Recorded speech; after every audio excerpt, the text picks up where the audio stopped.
नमस्कार। खबर को शुरू करने से पहले एक छोटी सी अपील है। अगर आप चाहते हैं कि सरकारी कर्मचारी, पेंशनर और आम आदमी से जुड़ी खबर शोर नहीं सच के साथ आप तक पहुंचे, तो प्लीज़ इस चैनल को सब्सक्राइब कर लीजिए, क्योंकि यहाँ पर टीआरपी नहीं, आपके सवाल ज़्यादा ज़रूरी होते हैं। मैं विशाल रौनियार आपका स्वागत करता हूं अपने यूट्यूब चैनल पर, और आज हम बात करेंगे 8वें वेतन आयोग की। लेकिन ये सिर्फ वेतन आयोग की बात नहीं है, ये बात है उस कर्मचारी की जो सुबह 9 बजे उठकर दफ्तर जाता है, फाइल को उठाता है, कंप्यूटर को ऑन करता है, डाक को बांटता है, फोन लाइन को ठीक करता है और शाम को घर लौटते वक्त सोचता है इस महीने फिर से खर्च कैसे चलेगा।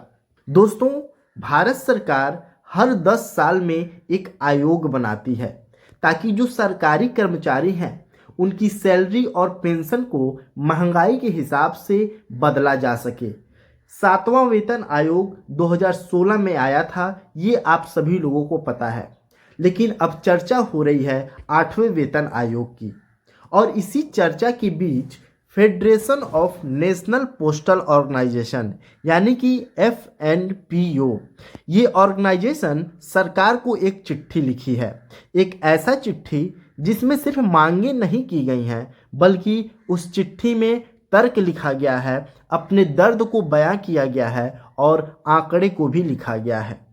दोस्तों, इसी सब के बीच एक शब्द आता है फिटमेंट फैक्टर। और आसान भाषा में आपको बताएं तो अगर आपकी आज की जो बेसिक सैलरी है 18,000 रुपये है और फिटमेंट फैक्टर मान लीजिए 3 है, तो जो आपकी नई बेसिक सैलरी होगी 54,000 रुपये हो जाएगी। यानी कि पूरी सैलरी इसी फिटमेंट फैक्टर पर टिका हुआ है। ऐसे में जो FNPO है यानी कि federation of national postal organisation, ये कहता है कि सभी कर्मचारियों के लिए एक ही फिटमेंट फैक्टर सही नहीं है। अब ये ऑर्गेनाइजेशन ऐसा क्यों कह रहा है? क्योंकि किसी की सैलरी पहले से बहुत कम है, किसी की जिम्मेदारी बहुत ज़्यादा है और किसी की तरक्की बीच में ही रुक गई है। इसीलिए जो ऑर्गेनाइजेशन है FNPO, ये मल्टी लेवल फिटमेंट फैक्टर की मांग कर रहा है।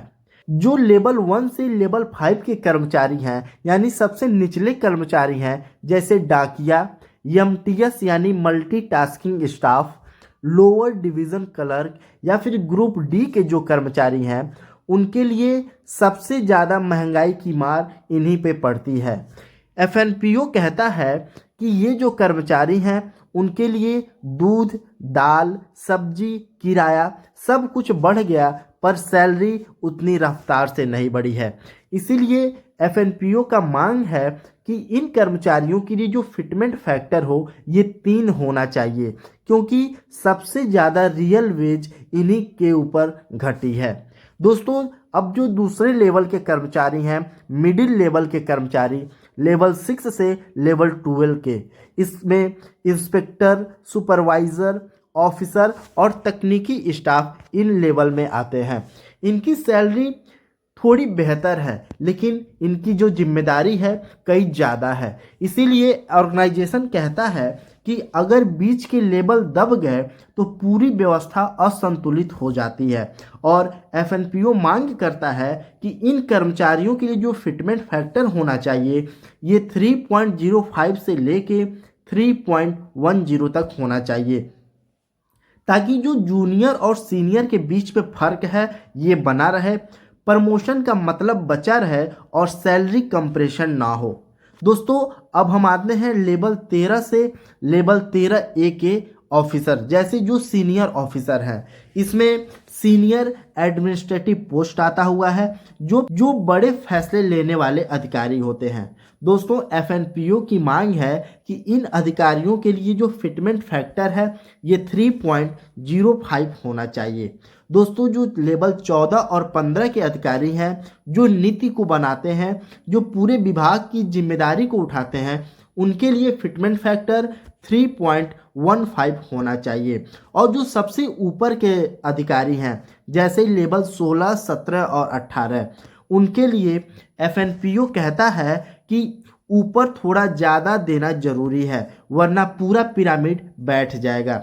जो लेवल 16 हैं उनके लिए 3.20 फिटमेंट फैक्टर और जो लेवल 17 और 18 हैं उनके लिए 3.25 फिटमेंट फैक्टर होना चाहिए।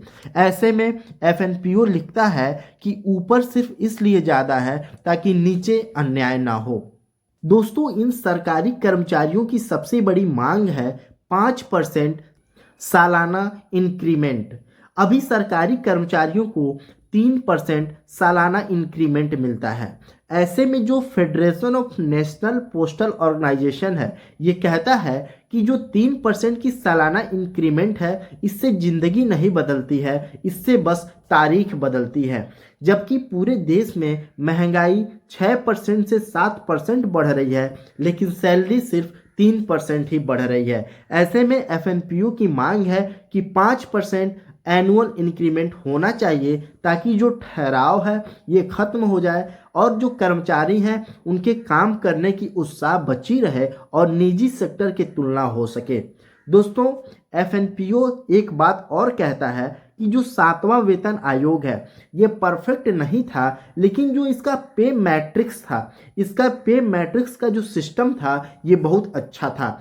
इस सिस्टम में हर कर्मचारी जानता था कि अगली इंक्रीमेंट पर कितनी सैलरी होगी, प्रमोशन के बाद उनको कितना पैसा मिलेगा।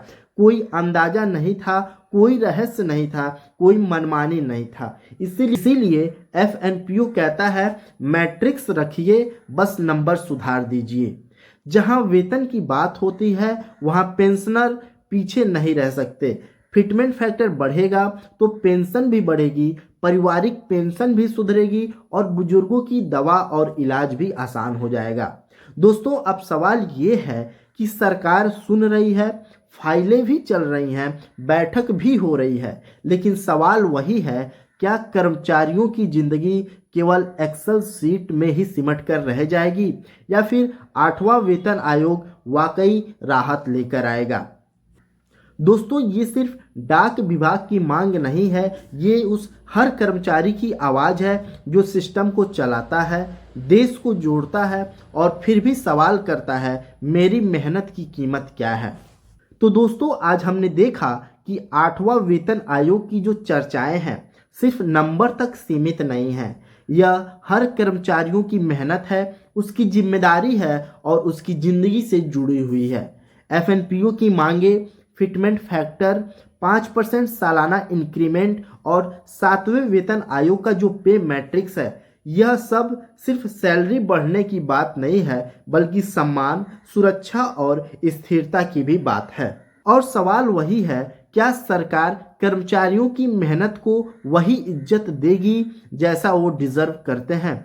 अगर आप चाहते हैं कि हम ऐसी ही सरकारी नीतियों, कर्मचारियों और आम आदमी की बातों को लगातार आपके सामने लाते रहें तो प्लीज़ चैनल को सब्सक्राइब कर लीजिए और बेल आइकन दबा दीजिए ताकि हर खबर आप तक पहुंच सके। याद रखिए, यह सिर्फ एक खबर नहीं है, यह हमारी ज़िंदगी की एक कहानी है। ठीक है दोस्तों, मिलते हैं आपसे अगले एक और लेटेस्ट अपडेट को लेकर। तब तक के लिए जय हिंद, जय भारत।